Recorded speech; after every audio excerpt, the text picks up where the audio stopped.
In honor of Travis J having entered the portal, you'll see I've got the candles. They're lit behind me. Man, I have spent how much time, Tom Lang, Yep. lobbying for, rallying for, hoping for, cheering for Travis J to make that remarkable transition to a player that Florida State gets something out of, given the level of athleticism. And now that dream will just have to be extinguished. It's over. The dream is dead. If he plays football in a meaningful way, it's going to be for somebody else, because Travis J has become the latest Seminole to enter his name into the transfer portal. This is the seventh, I do believe, Noel, to hit the transfer portal.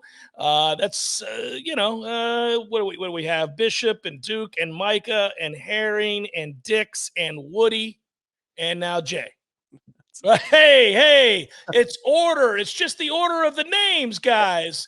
That said, Travis J is the latest. We'll keep it moving, even if my compatriot here has his head in the gutter. We're good. But look, Travis J, I really hoped that they were going to get something out of him. The spring did not bode well for that dream. We never really saw him take the step forward. It's a shame, really. I wish Travis J well. We'll see where he goes. A guy that when he got to Florida State, Tom, we thought the world of, with that length and athleticism. And for a moment, you got a glimpse of it. I remember he had an interception in a game where he skied one-handed. I can't remember the game, but I mean, he was a guy that you just kept waiting on. And, we always described it, Tom, as he was a player that early in his career put himself in a position to make plays. He was always in good, tight coverage, and then you had to make the actual play on the football, which is your grand reward for being in good coverage. And he never really could. I think he lost some confidence there. Yeah, he's a player that if somebody can harness the ability, he's going to pay off in a big way. He has NFL ability across the board in terms of that potential, but it's just the finish was never there. And now that he is entering transfer portal, or whatever the official terminology would be at present when we're recording this just after 4 o'clock on Saturday. During a driving rainstorm, everybody. Yeah, hopefully there's not an internet issue as we record this. He had a lot of time with big reps at safety early on in spring camp. I mean, a lot. That first week, even after acclimation, Travis J was given a lot of exposure. Big time reps against good players on offense at safety. I thought the returns were moderate, nothing crazy, nothing bad. But now at this point, when you consider that Travis J and Amari and Cooper have both entered the portal in the last 48 hours or so, leaving Florida State, this puts a real bind on what FSU wants to do defensively, where they want to spend their extra scholarships, where they want to spend their money on the collective, from the collective perspective. The safety now, I think, has to become even more of a priority, because Travis J was going to be at worst a depth player for you at safety. I thought he would have been capable depth, but maybe I might be a little bit bullish on Travis J. I just thought that he and Omarion were good insurance policies when you have some freshmen and younger players along the way, and now they're both gone. So I think that puts even more of an onus on going into the portal for safety. No doubt, Tom. You have Akeem Dent, you have Shaheem Brown, you have freshman KJ Kirkland. Travis J's now gone. You do have Conrad Hussey coming in. I think he projects as a corner, though, Tom. So tweener, kind of a tweener. You really, buddy, they got to go out and get a safety now. Let's just say it. They don't have the depth there. You can move some people around.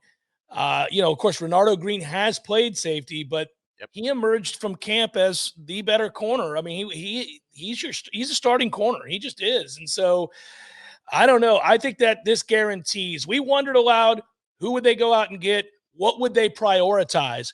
And we talked about linebacker, we talked about defensive end perhaps, and we talked about safety. I think safety moves to number one if it wasn't already. Yeah, agreed. I thought it was going to be number one after Omarion, but now it is. And let me put this caveat out there. If you can find a corner that you like, Renardo is flexible, at least when you're going to play it on paper. I don't know what Renardo's wishes are behind the scenes, but sure. Renardo Green's played both positions. He's solid as a rock as a corner. You got to hope that Ventrell Cypress is one piece of the puzzle that is solved.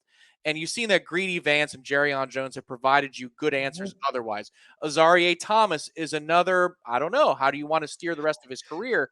But if there's a good corner, let's just say there's a better prospect out in the portal at corner than safety, I wonder if they would just go cornerback instead and flex Renardo back to help out with the safety group. Could be interesting. Yeah, and you brought up Azareye'h Thomas. He's 6'2", 200 pounds. He could do it. You could see him make that switch. And I know they wanted to move him inside. They were talking about a lot of different things with him. I want something to click with him. I don't think it's going to go the way of Travis Jay, but I will say we just got done talking about this last week on the Jeff Cameron show. I was disappointed with the spring for Azareye'h. I was ready for him to take that next big step because he showed so much promise as a freshman. He got so many reps last year in games, and I just thought that would accelerate his maturation process as a football player. Didn't really see him take a leap. He wasn't terrible. He just didn't take a big leap. So how they use him is critical because I just think you got to get something out of an athletic freak like that who's so fluid and long. So we'll see. He is also a candidate. You're right. So for Florida State, again, they've had 7. I named them at the top of the video that have entered the transfer portal.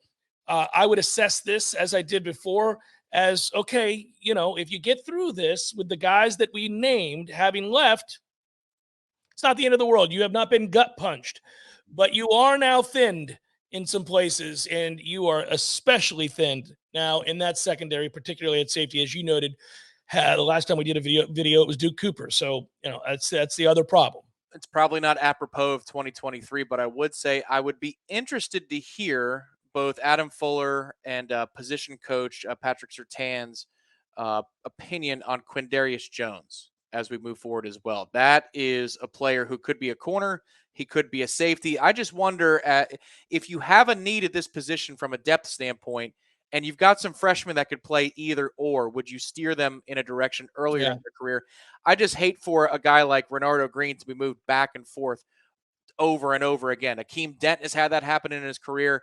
Dennis Briggs up at the defensive line has had that happen. I just hope we get to a place as a program where Florida State can say, this is what you are. This is your specialty. You will be trained in this manner for 3 or 4 years. And if you can help that earlier on in the process, maybe that's the way that you can dictate a career to go. Quindarius Jones, KJ Kirkland, and Conrad Hussey are 3 candidates that are younger.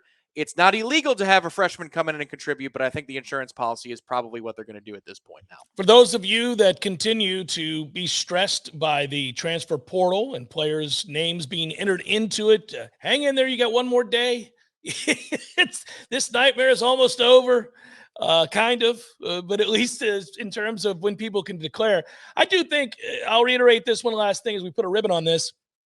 I think Florida State's going to find a useful grad transfer in this area as well. I get a sense that they're going to want an experienced, mature player to come in, a guy who's played in a lot of football games that they're not going to have to worry about from a scheme standpoint or a teaching standpoint. This is a ready-made player that's going to come in and help you out. And I think this will be an area that they will have to hyper-focus on. To be honest with you, it's a really desirable place Florida State is right now for a safety like that.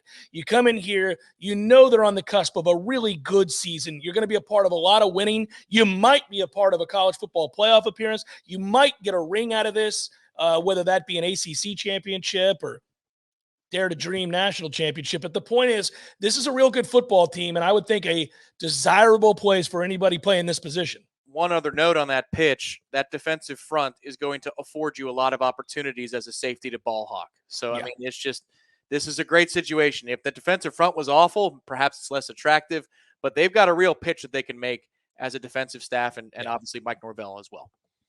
All right, that's it. That's all. Travis Jay, we barely knew you, but I had hoped. I'll let the candles shine bright for Travis Jay tonight as he makes his way to the transfer portal. There you see it. Like and subscribe. You know the deal. Get in here. Get on in here, everybody. Let's go. Warchant.com. Get that subscription going for just $29.99 through August 31st. Let's go.